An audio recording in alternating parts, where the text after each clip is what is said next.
कुबड़ा शैतान भोकाल। रहस्य में शक्तियों से भरा महल तिलिस्मा, जिसकी स्वामी है महाबली पराक्रमी भोकाल।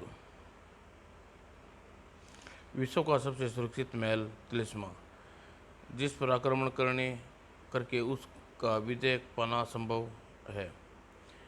फिर आज जो तिलिस्मा के आसपास घट रहा है, जिसकी सूचना के लिए उस पर विजय हासिल करने के लिए महल को चारों तरफ से घेर लो। और तिलिस्मा के अंदर मौजूद पराक्रमियों के मस्तिष्क में थोड़े कितने बज रहे थे ये सवाल। ये क्या महाबली भोकाल का राज्य में तिलिस्मा क्यों घेर रहे हैं? कारण बाहर जाकर ही पता चल सकेगा। आओ। कारण उन महारथियों को भोकाल भौचक्का कर देने वाला था। क्या क्या तुम हमें बंदी बनाने आए हो? हाँ महाबली, राजा का यही आदेश है। राजा का आदेश? ये राजा कहाँ से आ गया? राज्य पर तुम रानी मोहिनी का शासन था रात के चौथे पहर, किंतु रात्रि के समाप्त होते के साथ ही वह समाप्त हो गया। ये राजा है कौन, और उसने हमें बंदी बनाने का आदेश क्यों दिया? ये तो आपको दरबार पहुंचकर ही पता चलेगा। सैनिकों, ले चलो इन्हें। अति क्रोधित हो उठा। ठहरो, जिसने भी हमारी तरफ बढ़ने का प्रयत्न किया तो उसकी टांगें तोड़ दूंगा। नहीं मित्र अतीत, इनमें इनका कोई दोष नहीं है। ये तो अपने कर्तव्य का पालन कर रही है। बड़ी मुश्किल से अति क्रूर को शांत किया। भोकाल सेनापति प्रवीण की तरफ पलटा। चलिए सेनापति जी। और फिर सेनापति के घेरे में राजधानी की ओर चल पड़ा। सिर दी राजमहल में। वैसे तो इसकी कोई आवश्यकता नहीं थी भोकाल, किंतु फिर भी तुम्हें अपना परिचय दे देता हूँ। मेरा नाम विवेक मोहन है। महाराज, स्वर्गीय महाराज विकास मोहन का बड़ा भाई, विकास नगर का वर्तमान राजा। और उधर बैठी तुम्हारी पत्नी रूपसी का पिता। और विकास नगर का राजा कई सैनिकों के विद्रोह करने नहीं, राज्य में सभी दरबारी और मंत्रगण व्यक्ति सर्वसम्मति से बना हूँ। मोनी ने भी संघर्ष मुझे राजा मान लिया। वो एक ही रात में राजा और रानी मोहिनी ने इसे राजा बना दिया। कैसा हो गया ये? और प्रत्यक्ष तौर पर बोला भोकाल। हमें बंदी बनाकर यहाँ बुलवाने का क्या तात्पर्य है? विकास नगर के राजा बनते ही मैंने सबसे पहला प्रण यह किया था कि अपनी पुत्री रूपसी को उसका अधिकार दिलवाने के लिए तुम्हें यहाँ बुलाया। पूरे समाज के सामने तुम्हारा रूपसी के साथ विवाह हुआ है भोकाल। यह तुम्हारी पत्नी है, इसलिए तुम्हें रूपसी का सम्मान अपनाने और इन सभी विदेशियों को तुरंत राज्य छोड़कर चले जाने का आदेश देता हूँ। इसी के साथ भोकाल का विद्रोह पूरा स्वर राजदरबार में गूंजा। यह झूठ है, रूपसी मेरी पत्नी नहीं है। मैंने मेरे साथ इसे अधूरे फेरे हुए हैं, यह बात सभी दुनिया जानती है। वे फेरे छल से फरेब थे, इसे लिए गए थे, धोखे से किया गया था। विवाह कोई मान्य नहीं होता। और हम सभी बाहर के जरूर हैं, लेकिन विकासनगर भूमि की प्रजा को अपना प्राणों से ज़्यादा चाहते हैं। इस राज्य के मान सम्मान के लिए सैकड़ों बार हमने अपने प्राणों पर खेल कर बचाया है। राजा विकास मोहन ने स्वयं हमें राज्य की नागरिकता प्रदान की है। हाँ, और तुम चाहो तो तुरीन को दासी बनाकर रख सकते हो। मान्यवर, तुरीन ने इस अपमान ने भोकाल को क्रोध चीखने पर मजबूर कर दिया। और लेकिन भोकाल से भी तेजी से चीखा राजा विकास मोहन, चीखो मत भोकाल, इस निर्णय को मानने के लिए वचनबद्ध हो।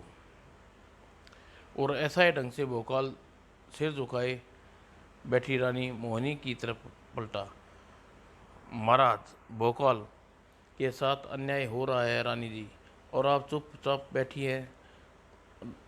महारानी जी कुछ बोलिए, उप नहीं।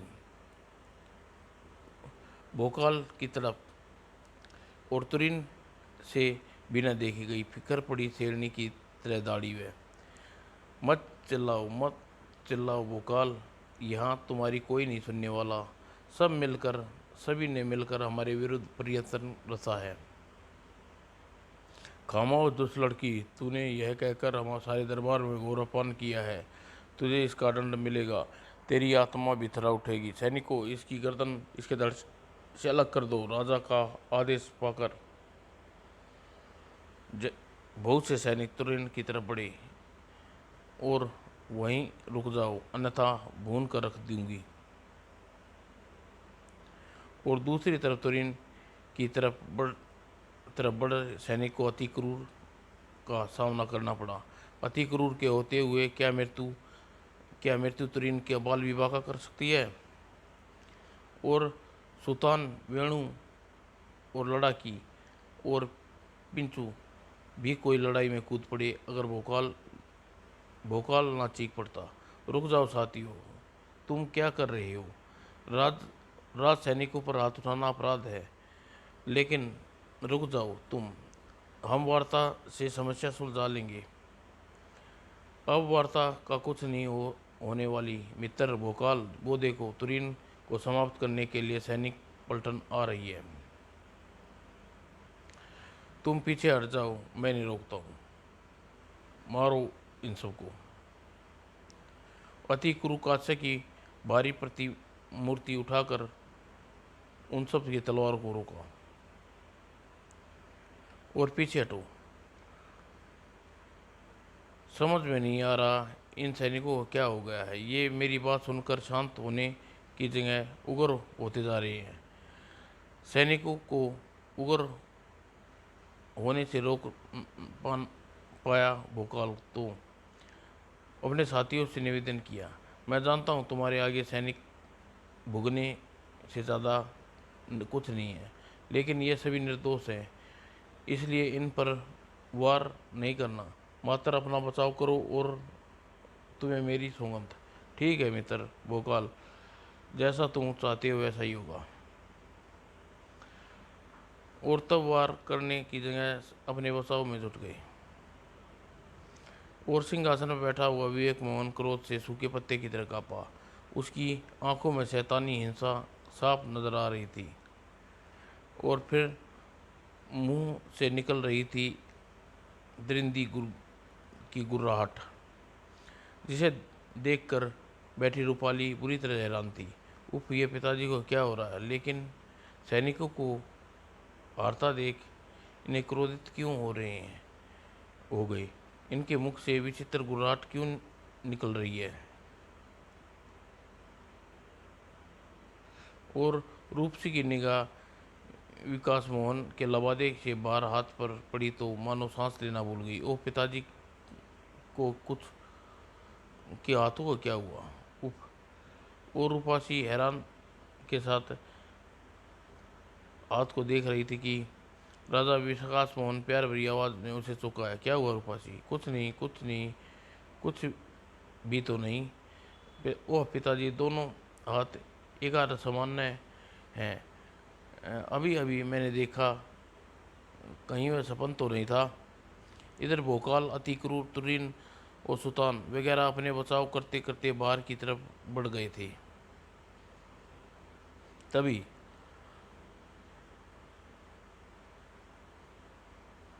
ये बाण कहाँ से किसने फेंके? आपकी इस दासी सोनाली ने। ऐसा मैंने इसलिए किया, आपको पाप से बचाना चाहती हूँ। कौन सा पाप किया है मैंने? भोकाल के इस सवाल पर आंसू का लबलबा भर गया मृग नैन में। ये आप मुझसे नहीं, अपने हृदय से पूछिए स्वामी। पहले तो आपने तुरीन नामक इस मोहनी के रूप में मोह जाल में फंसकर मुझे अपनी पत्नी मानने से इनकार कर दिया। यह यही आप राजकुमारी रूपासी के साथ भी करने जा रहे हैं। और मेरे परमेश्वर, आप मोहनी के मोह से निकलकर हमें अपना लीजिए। जल बिना मछली की भांति तड़पता हुआ मत छोड़िए हमें। मैं आपके पांव पकड़ती हूँ स्वामी, ऐसा अनर्थ मत कीजिए। सभी दंग अवस्था में खड़े देखते रह गए और स्थिति का लाभ उठाते हुए चीखा विकास मोहन, किसे भोकाल की किसे छोड़ेगा और किसे अपनाएगा, इसका निर्णय बाद में होगा। फिलहाल तो इन सभी को बंदी बनाकर बंदी गृह में डाल दो। नहीं पिताजी, ऐसा मत कीजिए। यह सब तुम्हारी भलाई के लिए किया जा रहा है पुत्री, इसलिए इस कार्य में अड़चन न बनो। राजा विकास मोहन बड़े प्यार से रूपाची को समझाया और इधर सभी को बंदी बना लिया गया। यह राज्य के कानून व्यवस्था का प्रश्न है मित्रों, इसलिए कोई विघ्न मत डालना। और छोटी मोटी बेड़ियों से जकड़ा मोटी मोटी बेड़ियों से जकड़कर सैनिकों ने उसे बंदी गृह की ओर ले चले। और रूपासी, वह उधर रूप की देवी रूपासी के पास पहुंची। बहन, मैं ईश्वर से प्रार्थना करूंगी कि मेरे साथ साथ तुम्हें तुम्हारा अधिकार मिल जाए, लेकिन इस समय बंदी बना लिए गए हैं, उन पर कोई आंच ना आए, इस बात का ध्यान रखना। फिर वहां रुकी नहीं सोलोनी, वह सोलानी। अद्भुत है यह स्त्री, भोकाल को अपना पति मानती है और मुझे अपने अधिकार दिलवाने की बात भी कर रही है। लेकिन एक बात मुझे बहुत सही कही कि भोकाल का ध्यान रखना है।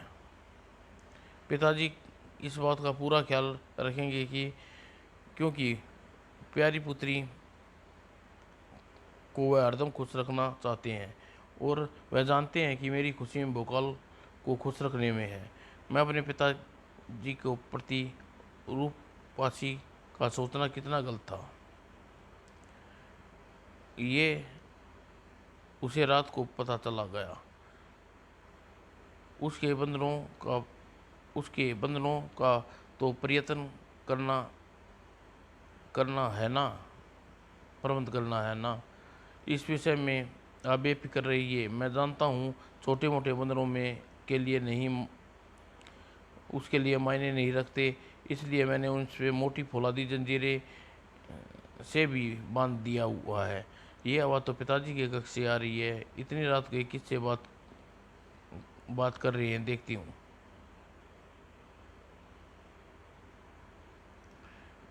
भोकाल को उसके साथियों को अलग बेहद मोटी सलाखों वाले एक विशेष पिंजरे में बंद कर दिया गया है। उसके मुंह में का गोल वस्तु को इस ढंग से ढूंस दी गई है, वह अपना मुंह से आवाज़ निकाल कर अपने प्रलयकाली रूप में प्राप्त न कर सके। ठीक है, जब अब कुछ ही देर बाद रात्रि का तीसरा पहर आरंभ होगा, वही समय ठीक होगा। बस आपका आदेश मिलते ही उन्हें मृत्यु दी जाएगी। और सैनिकों को बाहर निकल दिया, उसे वैसी ठाका लगाया। हाँ हाँ, कुछ देर बाद मेरे द्वारा फैलाए प्रयत्न में फंस चुका भोकाल और उसके साथी मृत्यु के ग्रास बनकर जाएंगे और फिर राज्य बिना किसी अड़चन राज करूंगा। कुबड़ा शैतान यानी मैं, हा हा हा। और ढानी अकी बकी खड़ी रूपासी, ओ पिताजी इतना घिनौना खेल खेलने, ये तो मैं कभी जानती भी नहीं थी, लेकिन मैं ऐसा नहीं होने दूंगी। भोकाल की मृत्यु के मुंह से वापस खींच कर लाऊंगी, लेकिन ऐसा अकेली ऐसा नहीं कर पाऊंगी, इसलिए मुझे आवश्यकता पड़ेगी तुम्हारी। हाँ सलोनी बहन, तुम्हारी सहायता के बिना मैं भोकाल को नहीं बचा पा सकती। तुम चलोगी मेरे साथ ना? अपने पति को संकट में फंसा जानकर भी पत्नी घर पर बैठी, धिक्कार है ऐसी पत्नी पर। चल बहन, हम सलामत रहें या ना रहें, मगर हमारा सुहाग सलामत रहेगा। और अपने सुहाग को बचाने के लिए निकल पड़ी दोनों। और इसी समय बंदी गृह के विशेष पिंजरे में असहाय था। मैंने स्वयं को अपने साथियों से बंदी बनाकर अच्छा नहीं किया। राजा विकास मोहन के इरादे हमारे प्रति अच्छे नहीं हैं, इसका परिणाम मेरी यह दशा है। लेकिन तुरीन अति क्रूर सुल्तान वगैरह के साथ भी उन्होंने ऐसा ही कुछ किया होगा। अरे, वो सोचते सोचते अचानक चौंका भोकाल, और इसका कारण वहाँ आती आवाज़ें थी, जिसको अपना सिर घुमाया और चिंतित रह गया। यह छोटे से शकल और भयानक लगने वाले जीव विचित्र ध्वनि करते मेरी तरफ बढ़ रहे हैं, किंतु भोकाल के शरीर में दुर्दरी का तूफान दौड़ गया। रोया रोया काँप उठा, आश्चर्य से आंखें पड़ती रह गई। ए माँ गुरु भोकाल, इतने सारे जीव मांसाहारी हैं, इन्हें मेरे शरीर पर चढ़कर मेरा मांस नोचने भी शुरू कर दिया।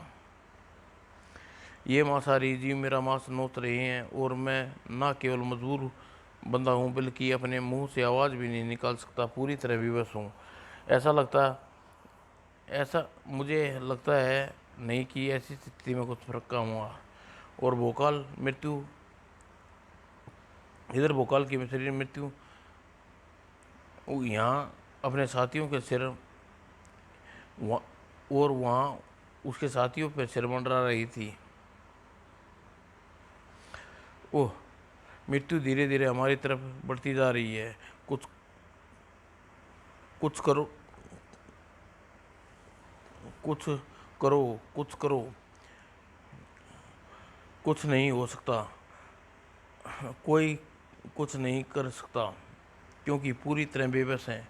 और आरा हम सबकी गर्दन कलम कर देगा, मृत्यु के गोद में पहुंचा देगा। काश हमने भोकाल की बात ना मानी होती, यह स्थिति कभी ना आती।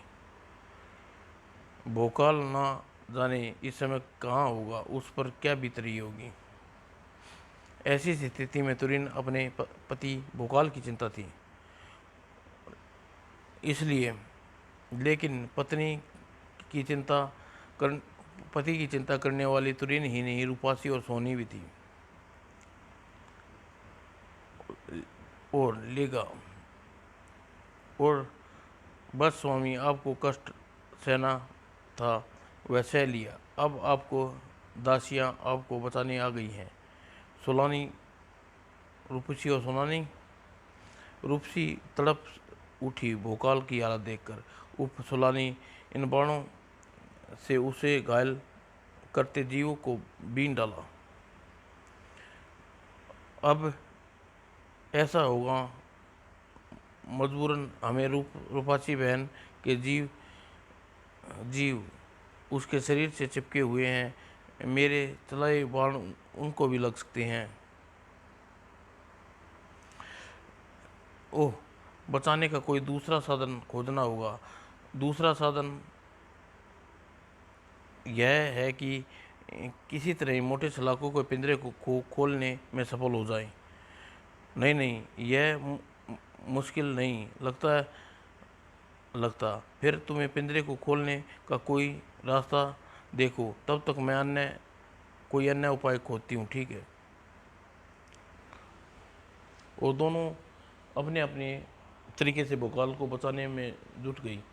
मुझे अपने दोनों ओह, क्या ये दोनों मुझे बचा पाएंगे? शायद इसलिए रूपासी पिंजरे को खोलने की कोई रास्ता ढूंढ सकती है, और सुलोनी मुझे बचाने का अन्य उपाय खोज सकती है। सोनाली ने अपना धनुष बाण पर चढ़ाकर भोकाल की तरफ ताना। हे देवता, सहायता करना, अगर मेरे कारण उन्हें जरा भी खरोच आई तो मैं अपने आप को समाप्त कर लूंगी। और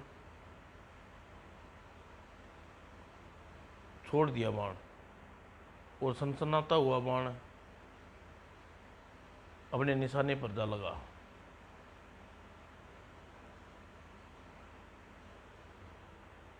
और सोनाली ने एक बार तीर छोड़कर चली गई, जिसके निशाने अद्भुत अचूक थे,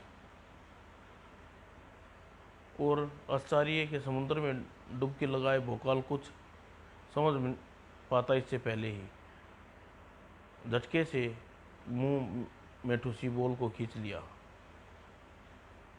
अब अपने मागरू का नाम लेकर भोकाल बन जाइए। ओह भोकाल! दूसरे ही पल सोनाली की आवाज़ को मानो सोते से जागा। भोकाल ने अपने बंधनों से विषाद था, और भोकाल की तलवार में बसी ज्वाला शक्ति के पिंजरे की सलाखें की क्या बिसात थी। तब भोकाल के क्रोध का कहर हिंसक जीवों पर जल्दी। धन्यवाद सोनाली, अब तुम अपनी अद्भुत सूझबूझ से अनोखी कला का कौशल दिखाया। आज मृत्यु निश्चित थी, अपना ही गिलास बना चुकी होती। धन्यवाद, मुझे देकर पाप का भागीदार मत बनाइए स्वामी। मुझे अपने पति के प्राणों की रक्षा करना नारी का धर्म है। चलो प्रिय, अब हम तुरंत यहाँ से निकल चलें। हाँ, यहाँ से चलूँगा, लेकिन अकेला नहीं, तुरीन और साथियों को लेकर। और निश्चित ही बड़े संकट में फंसे होंगे। अब हमें मृत्यु मात्र एक क्षण की दूरी पर है, और उसी समय वह क्षण अपने आने नहीं देगा। भोकाल तड़ाक! भोकाल! और बंधन मुक्त होते ही सभी भोकाल से लिपट गए। भोकाल, हम तो आज छोड़ ही चुके थे, अब दोबारा मिल पाएंगे? तुम्हारे भाग्य में अभी जुदा होना नहीं लिखा मित्रों। लेकिन राजा विकास मोहन की मृत्यु देकर खुदा हमें जुदा करने का प्रयत्न किया, मैं उसे जीवित नहीं छोड़ूंगा। उसके पाप का घड़ा भर चुका है, लेकिन उसे उसकी दुष्टता की सजा देने चले। तभी कहीं जाने की जरूरत नहीं है भोकाल, मैं यहाँ आ गया हूँ। और विकास मोहन अपने सामने खड़ा देखकर और सभी क्रोध से गरजे। तूने धोखे से हमें मारना चाहा, अब तू बचेगा नहीं दोस्त। तुझे दंतक के सैकड़ों टुकड़े से चीर डालूंगा तेरे पापी शरीर को। ठहरो साथियों, यह मेरे शिकार है, इसलिए इसे दंड भी दूंगा। परिणाम चाहे जो भी हो,